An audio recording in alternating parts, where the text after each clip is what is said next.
Hello everyone! Kumusta na ang Pilipinas? Kumusta ang mundo? Kumusta ang lahat?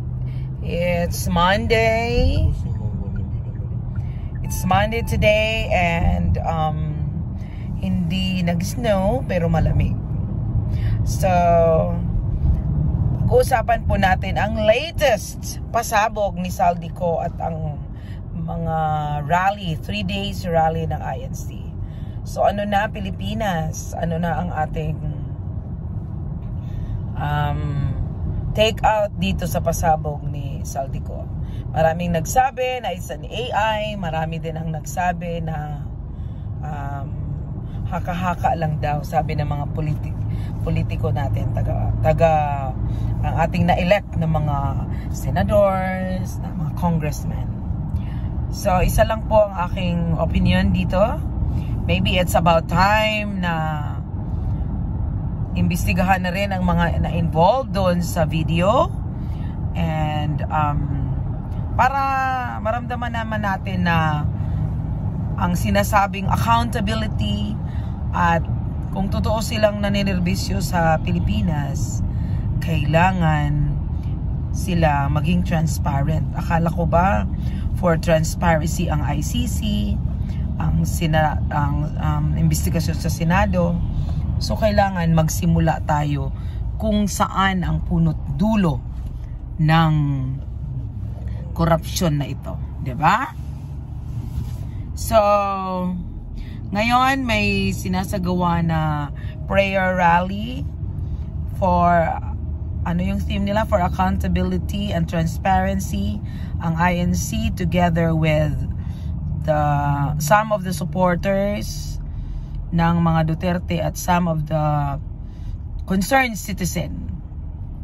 Bakit nga ba daw hindi nila masabi-sabi na resign BBM? Kasi ang nasa isip daw nila si Inday Lustay lang naman daw, which they are referring VP Sara ang papalit.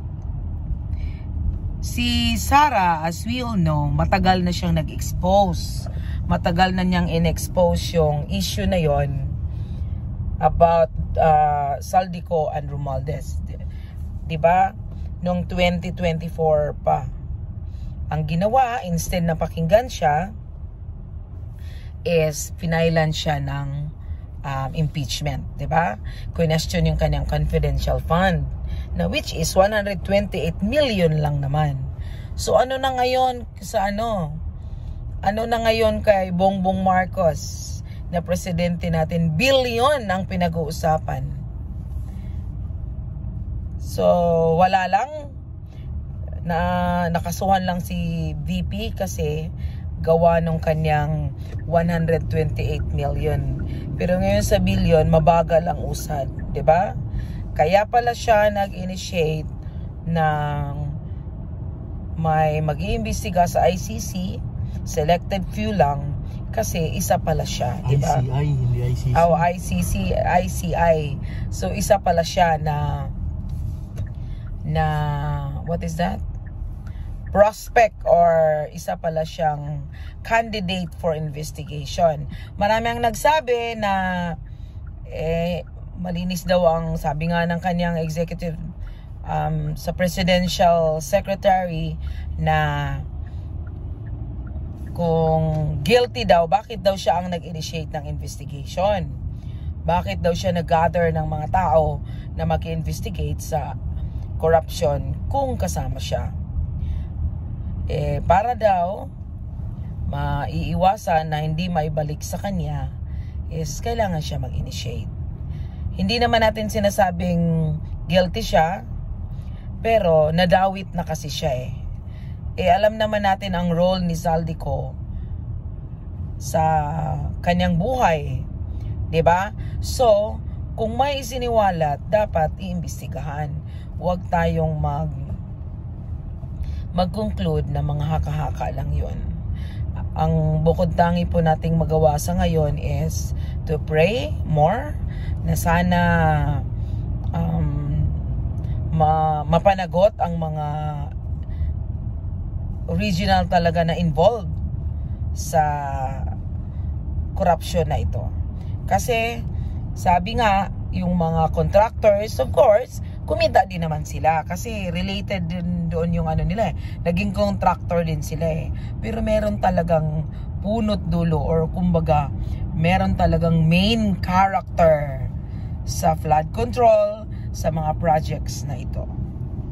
So, all I can say as a Filipino citizen is huwag naman po tayo magbulag-bulagan at magbingi-bingian. Regardless kung anong kulay tayo, mapa-dilaw man, mapa-pink, or mapa-unity man dati, ang focus sana natin is mapanagot ang mga may sala dito sa korupsyon na to. Hindi natin pananagutin kasi si VP Sara ang ipapalit. Regardless of VP Sara, ang pinag-uusapan dito billion na eh. Hindi lang naman basta-basta na pera. Ngayon, magbabayad na naman kayo ng tax. So, hindi ba kayo naawa sa sarili nyo, nagtitipid? Tapos pagbabayad ng tax, kukunin lang din pala nila. Diba? For how many years yan ang ginagawa nila? Ngayon, for more than or less than 3 years, ganun pa rin ba ang gagawin? Diba? So, as what I have heard, doon sa quote-unquote sa speech ni Senator Marcoleta na first time in the history, which is hindi lang naman sa speech niya, first time in the history na worst ang korupsyon sa Pilipinas. Billions na harap-harapan na, nandyan na yung mga ilang bags na na-deliver. Hindi pa ba natin yun pansinin? Ano yun? AI pa rin ba yung mga bag na yun? Hindi pa ba natin yun hindi pa ba yun natin iisipin na an eye-opener na talagang totoong merong korupsyon na nangyari? 'Di ba?